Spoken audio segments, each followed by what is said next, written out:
अस्सलाम वालेकुम। मैं हूं गुलाम अहमद दाऊद। आप देख रहे हैं शबगर्द। बड़ा इवेंट हो गया है और पीटीआई के मुताबिक उनके कई लोग जो हैं वो शहीद हो गए हैं और हुकूमत के मुताबिक उन्होंने बहुत बड़ा मार्का मार लिया है और पीटीआई को पसपा कर दिया है और ये उनका वो है। लेकिन इसमें किसकी शिकस्त हुई है और कौन जीता है ये हमारी समझ में अभी तक नहीं आ रहा और जल्द पता चल जाएगा, जल्द मालूम होगा कि क्या कौन जीता है। क्योंकि पिसेंगे तो अवाम ही, जो इतने दिन जो धरना रहा है उसका जो नुकसान हुआ है, और आगे जो धरने चलेंगे आगे फिर यही हाल रहना है। कौन सा कोई हल निकाल लिया है हुकूमत ने और फिर जो है वो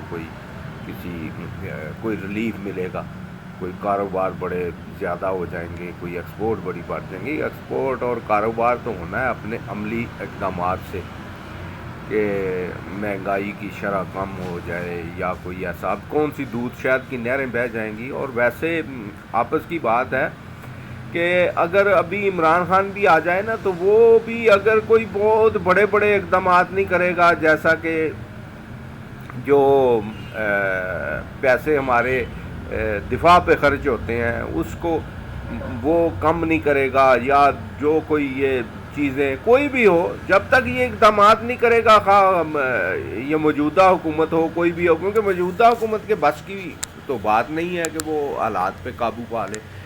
जो सिचुएशन हो गई है, जो हालात जिस तरह के हो गए हैं, तो महंगाई ये कहते हैं, बार बार यही कहते जाते हैं जी कि सिंगल डिजिट पे आ गई है। लेकिन जिस दिन ये रजीम चेंज हुई उस दिन तो कुकिंग ऑयल 300 रुपये लीटर था और रजीम चेंज के बाद 500-600 हुआ, फिर दरमियान में थोड़ा सा एक बार कम हुआ और अभी फिर ये 530 से 600 रुपये लीटर पे चला गया।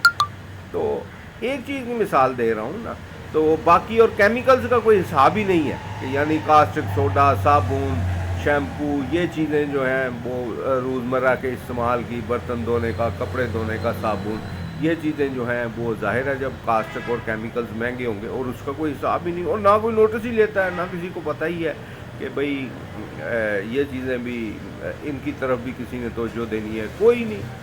तो वो सारी चीज़ें जो हैं वो महंगाई की पुरजोर लपेट में है और कारोबार जो है इतना पिछले 4-5 दिन में जो नुकसान हुआ है मजदूरों का, लेबर का, ये तो बड़ा नाकाबिले तलाफ़ी है और पता नहीं अब इसके असरात कहाँ तक चलेंगे।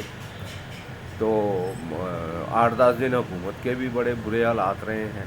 तो अब ये इस तरह से उन्होंने उनको किया है कि फेस सेविंग का मौका नहीं दे रहे। तो फेस सेविंग देनी चाहिए। ये यानी जो अक्लमंद कौमें होती हैं, उम्मतें जो अक्लमंद होती हैं, वो उनको दुश्मनों को, जो भी उनके हैं जिनको वो समझते हैं कि जी हमारे मुखालिफ हैं, उनको फेस सेविंग का मौका देते हैं। जैसे अमेरिका ने इनको, तालिबान को, अफ़गानिस्तान को फेस सेविंग का मौका दिया।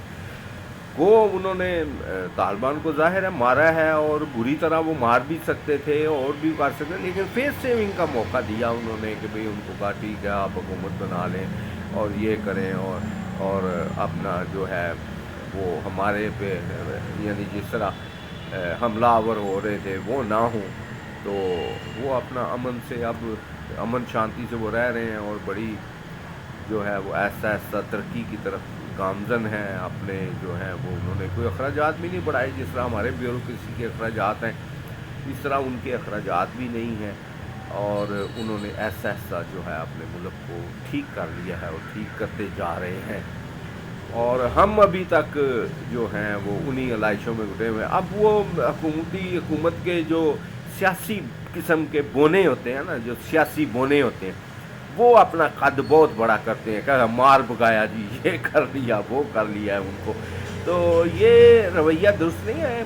किसी को भी जो है वो ये सियासी लोग हैं तो ये फिर कल को फिर धरना दे देंगे, फिर क्या। अब ये यानी को मसले का हल निकालना चाहिए मुज़ाकरात के ज़रिए, फेस सेविंग का मौका देना चाहिए। ये तो नहीं कि आप एक बंदे को अंदर करके और उसकी जो पार्टी के लोग हैं उनको भी मार मार के भगा के गोलियां चला के या इस तरह से کر کے اور سمجھے کہ ہم نے بہت بڑا مار کا مار لیا اور ہم بڑے